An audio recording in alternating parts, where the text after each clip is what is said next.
Hi everyone, my name's Laura and I'm the Carpe Diem Stitcher, so called because I've got so much to sew but so little time to do it in. Welcome to or welcome back to my channel. So today's video is something a little bit different.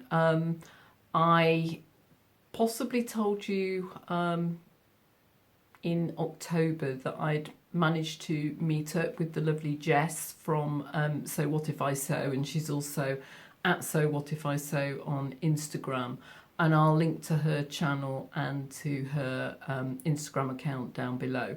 And we had a meet up and a coffee near where Jess lives, because I happened to be down there for work purposes. So that was really nice, and we've talked about the possibility of doing a collaboration, and I know Jess has mentioned that on her channel recently.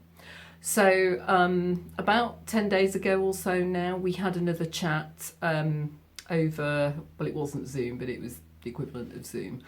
And we had a really nice chat, and we came up with a plan for our collaboration. And we have decided that we are both going to make jackets. So for me, this is something I've not done before, and I know that Jess had a particular jacket in mind that she wanted to make, and I at the time didn't, but I thought, I'm sure I've got some patterns, and it's something I'd really like to do.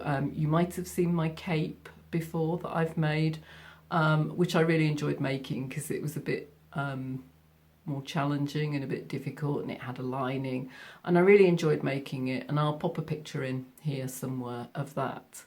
So I went away and I had a little think, and so Jess and I'm filming this on Friday night, the 18th of November, and Jess and I are hoping to release our videos tomorrow, so you're probably watching this on or after Saturday the 19th. But I found a pattern, and I did indeed have a number of patterns for jackets, and this is the one that I have settled upon. And so as you can see, it is a blazer style jacket, and it's quite interesting in terms of the design, because you may or may not be able to see very well if I push that up there. There you go. So it looks as though it has lapels like a common blazer, traditional blazer, but in actual fact they're not freestanding lapels. They're simply pieces that are stitched in to make it look like lapels, but it's actually all stitched in and all forms part of the front of the blazer. And I just thought that was really interesting and really elegant, and I thought I'd give that a go. So lots of points if you've worked out where this comes from already, but you will see it says at the top blazer 115, and actually what this is a pattern from a Birder magazine. So it is Birder for actually this month, so that's what the front cover looks like. Okay. And you might have noticed, I've said on my channel and shown you a few times that I've been buying Birder magazines and having a look through them and saying, oh yeah, I must make that. And I thought, to be honest, that this challenge, I found quite a number of jacket patterns in the magazines that I've already got. I've got probably maybe 4 or 5. So I thought this was a good time for me to actually really test it out and make a pattern from one of the magazines and see, A, if I can do it, and B, if I like making Birder patterns. Because for those of you who don't know, it is a bit of possibly an acquired taste, but also certainly a kind of unique, well, maybe not unique, that's probably putting it too strongly, but it's a kind of art form in itself. So before I show you a bit more about how this works, what I will say is that that is blazer pattern number 115, and you might have noticed when I showed you the front cover, I had some of the pages marked. I've been super organised before this video. So if I show you that, which is blazer number 114, that is actually using more or less the same pattern pieces as blazer number 115, which is the one that I want to make. So more or less it's similar. This is actually, I think, a longer length, and it is also, it's got welt style pockets on it rather than the patch pockets on the front of the previous one. If I go back to the previous one, you can see there's a patch pocket on the side of the blazer there. So if I flick back to 114 for a minute, just to show you, sorry. There we go. You can see it's got these welt pockets, and unlike the one I've just shown you, it does actually have freestanding lapels, so which kind of go all the way down the front of the jacket. So it's similar, not identical. Some of the pattern pieces are the same. And what I've decided that I would like to do is I want to put the welt pockets on rather than the patch pockets. So what I'm doing is I'm using the pattern pieces from 114 for the pockets and attempting to transpose them into 115 to make my version of the blazer. Okay, so that's where I've got to in terms of what design I want to make, and I'll show you the fabric in a minute. But as those of you might know, if you've done a birder pattern, well, if you've done a birder pattern, you will know, what you have to do is you have to start off by tracing out your pattern, and there is no way round tracing out your pattern with Birder magazine as far as I'm aware. If you do know of a way of doing it, please put it in the comments down below, because I'd be really quite interested. I'm not sure whether you can maybe download them from somewhere, but anyway, I haven't. I've started actually trying to trace off the pattern pieces in the evenings, so I have actually just made a start on doing that. I haven't started sewing or anything, so I've just been doing that 1 or 2 evenings this week. And I will show you, if you haven't seen before, what a, sorry, you can't see me, birder pattern piece for tracing actually looks like. So if I hold that up to the camera, you can see this is sheet A, and the pattern tells you to go to sheet A, and I'll show you that in a minute. But that actually, you will see, has got a variety of colours of lines. I don't know what you do if you're colourblind. It must be really difficult. I really don't know what you do. So anyway, this is the green pattern pieces, and they are all numbered, but as you will see, they can be quite hard to pick out. So what I've been doing is kind of trying to identify the pattern pieces and work out where they all go, and what the shapes are before I've started tracing, and that does help a little bit. And you'll see along the bottom that you have got numbers, corresponding numbers, that in the different colours that tell you which bit. It's a bit like a kind of grid reference map. It tells you which bit of the pattern piece, the pattern area you need to be looking at to find your piece. So that's what you do in a nutshell. This is complicated by the fact that, as I mentioned, the 2 blazers that I talked about have got, in some cases, the same pattern piece, but they're not quite the same for each blazer. So, for example, I mentioned that the length's different. It's a longer length on 114 than it is on 115. And on the sleeves, I think it's 114 has got buttons on the cuffs, and so the bottom of the sleeve is different from the bottom of my sleeve. So you just have to be careful. So that's the first thing. I'll just drop this on the floor, so excuse the rustling. And the other thing is that birder pattern pieces don't have the seam allowance on. So what I've been doing, because I just thought it was easier, is to trace out the pattern piece and then add on the seam allowances afterwards, rather than simply trying to add the seam allowance as I go, because I thought I'd just get too confused. And quite often when I've been doing this, it's been in the evening after a day's work, and I just thought I'd get too muddled, so I didn't do it that way. So what I've been doing is tracing the pattern piece, adding on the seam allowance using, if it's a straight piece, I've just been using a ruler. I've got some rulers where it's got lines on, and they're 1.5 centimetres, which is what the seam allowance is, or 5/8 of an inch. And I've just been using that to mark on the seam allowance on straight lines. Where I've got curves, however, I have been using this contraption, excuse the rattling, and I've shown you this before, so you know I own them, and I bought them for exactly this purpose. These, which are the Generates seam circles, and I'll pop the link to Jen's website down below. So you pop your pencil or a pen through the middle of that, and then you let your wheel follow the line of the basic line of the pattern that you've just traced out, and that will give you your seam allowance because your pencil is marking 5/8 away. So if I show you one that I've done that way round the armhole, you can see, takes a bit of getting used to, but you can see it actually does a pretty good job.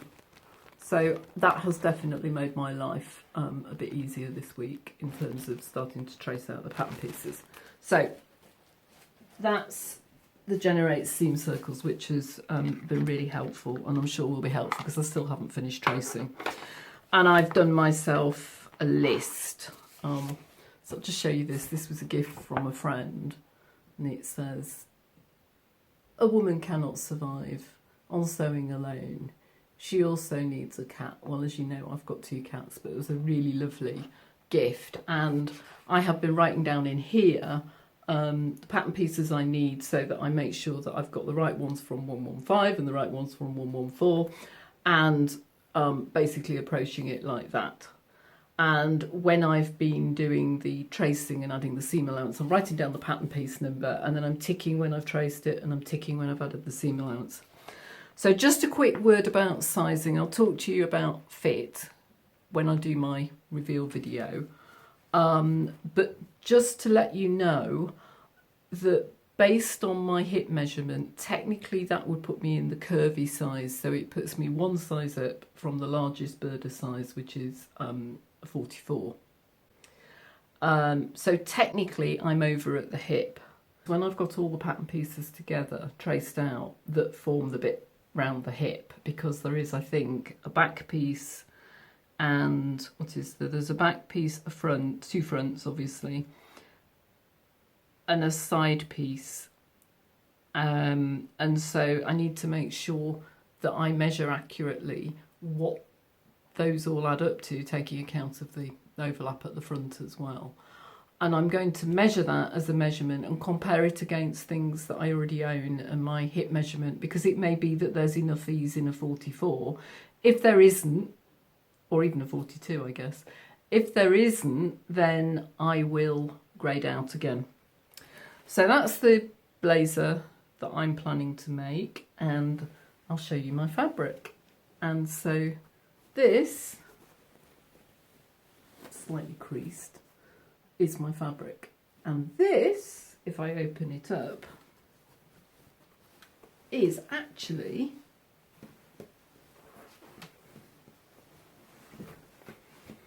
a curtain. And I saw this in a charity shop in the centre of the town I live in, literally just after I'd spoken to Jess. It was probably about 2 days later, and when we'd agreed to do jackets, and I was thinking I've probably got some fabric somewhere, and I had some boucle, but I saw this and I thought, wouldn't this look great as a jacket? It's got these great big swirls on. Hopefully they will look okay and not disproportionate on the jacket.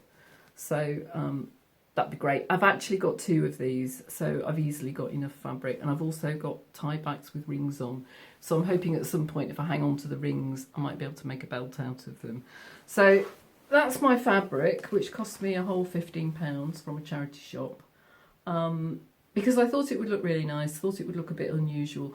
And I also thought, to be honest, if I'm doing a birder pattern and it really doesn't work out all that well, because you will see the instructions start here and then they show you the pattern pieces. So as I say, when you're tracing, that's quite useful. And your fabric requirements, and your instructions, your construction, so it tells you what to cut, and your construction instructions start there. You've got your layout, and the rest of the instructions are just up here. So they are succinct, is that the right word? I'm not sure. So yeah, I thought I would make my jacket in that because then no harm done if it does all go horribly wrong, doesn't work out right or whatever. But I thought this is a really good way of testing out whether Birder magazine patterns are for me or not, because I have thought quite seriously about getting a subscription because I like the styles, but there's no point in paying for a subscription, good value though they maybe seem to be, in that they're only something like $7.99 a month, and they would be cheaper if I subscribed, if I'm not very good at making the patterns. So I thought I'm going to give it a whirl. The last thing to show you is lining fabric, because the jacket is actually lined. So I've got two options here, and these came from my stash. I may have mentioned to you, and do let me know below if you would be interested in this. I have a kind neighbour in the village who I don't know at all, who put a message on Facebook in our village Facebook group saying, would anybody like some fabric? I'm getting rid of a whole lot. And she just wanted to get rid of the whole lot in one go. And I think I have mentioned it to you because my husband's Doctor Who shirt was a curtain that came out of her stash. At least I think it started life as a curtain. So I said, yes, please. And in amongst all this was these two pieces of fabric. So what I was going to say is, let me know if you would like a video where I select pieces that have come from this neighbour's stash. I've been through it and kind of sifted through it, but I do need to go through and put it all on Stash Hub, and I've got a space saver bag down there that I pulled these out of on the floor that I need to go through, and I've also got another bag of fabric in the wardrobe that I need to go through, and that's irrespective of all the stash I already had, and I've just bought some more fabric. We won't talk about that this video. So I've got a choice. I've got this kind of greeny colour. It's coming up maybe very slightly bluer. It's coming up as a kind of ice blue on camera, but it's actually sort of greeny blue. It's quite pretty. So with the fabric, she says, reaching down, I think it goes reasonably nicely. So I've got that, and I have got loads of this. There is very definitely, absolutely enough to do the lining. And I've also got this bright red. It's a bit less of this because some of it has been, as you can see, cut. I possibly got enough to do it, I'm not sure. So husband said go for the red if I can. I'm less sure. Let me know in the comments what you think. Although I might have made a decision by the time I get your comments, but we'll see. But I'm going to see whether I can get it out of this as well. I think if I could, again, it wouldn't be a bad thing to do because it would be a good use for a smaller amount of lining, and that would save that for maybe something else, maybe a dress or something, a fuller dress if I need a lining. I do think it's a really pretty colour though. So that's my blazer, and that's my plan. So Jess, if you're watching, and my reveal video consists of a cagoule, you'll know it all went horribly wrong. Hopefully not. So the plan is for Jess and I to sew our blazers in the coming weeks. And what we're hoping is that we'll actually have a chance to get together in December, meet up, have a lovely time, take some photos of us together in our jackets. So that's the plan, so keep your fingers crossed. But either way, we will definitely be doing a reveal video and releasing those simultaneously in the coming weeks. So if you don't already subscribe to Jess and you haven't seen any of her videos, please hop on over to her channel, and I'll link her channel and also hopefully the link to her equivalent of this video down below. Do go over and give her a watch. I'm going to head over to her channel and see what she's sewing for the challenge. And yeah, but please go and have a look. She's great. She's done lots of sew-alongs. She's done reviews of products that she uses, so some of her sewing machines and also some of her lights that she uses. It's a really good channel. She's got lots of ideas, and I love watching her, and it's a real privilege to be doing this with her. So thank you, Jess, for doing this collaboration with me. I really appreciate it. So please go and have a look at her channel, can't speak. It's been a long day. And also, if you like what you see here, please give me a thumbs up. And if you'd like to see more from me, please do consider subscribing. And I will see you very soon with another video. Bye for now.